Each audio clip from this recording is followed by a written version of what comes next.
Illustration number 8.4. Light of an energy flux of 18 watt per centimeter square. Given है intensity जिसको बोलेंगे energy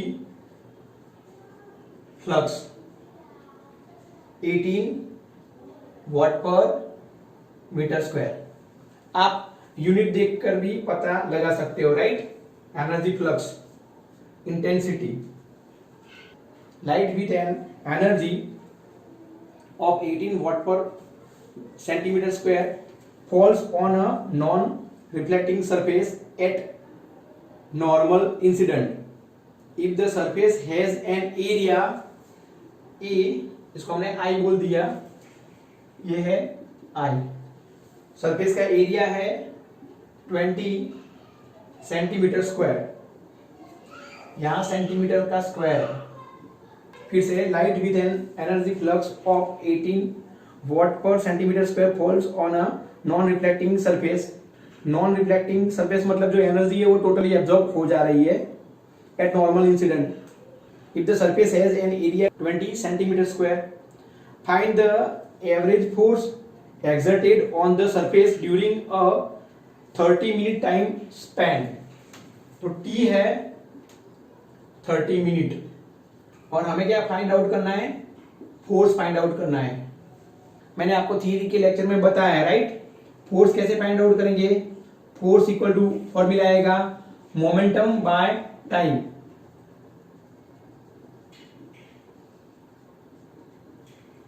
change in momentum by change in time.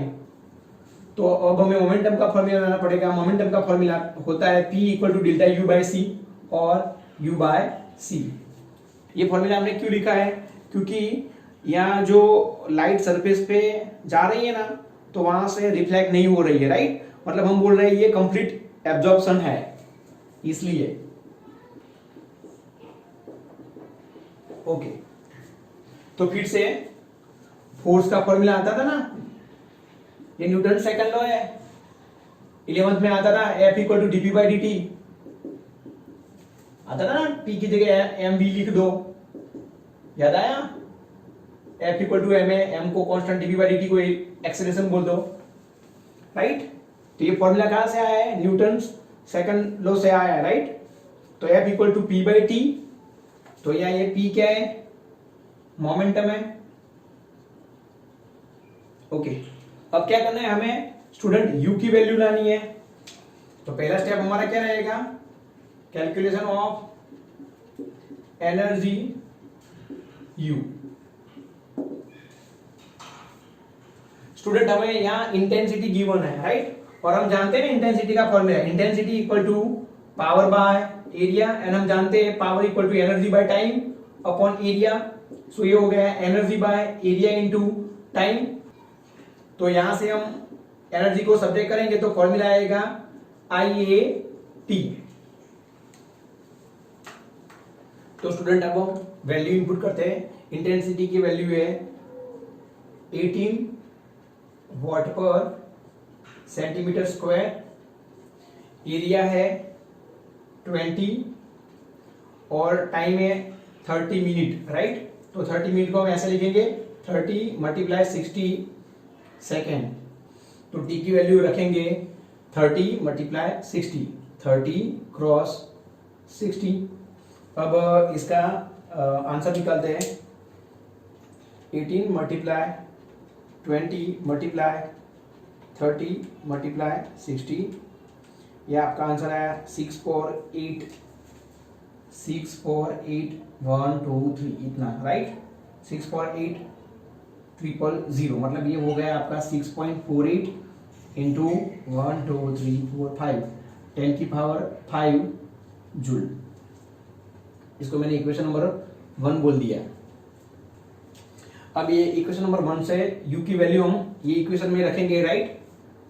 तो क्या value आएगी, U तो हमारा बन गया 6.48 इंटू 10 की पावर 5 जूल और C मतलब स्पीड ऑफ लाइट 3 इंटू 10 की पावर 8 मीटर पर सेकेंड.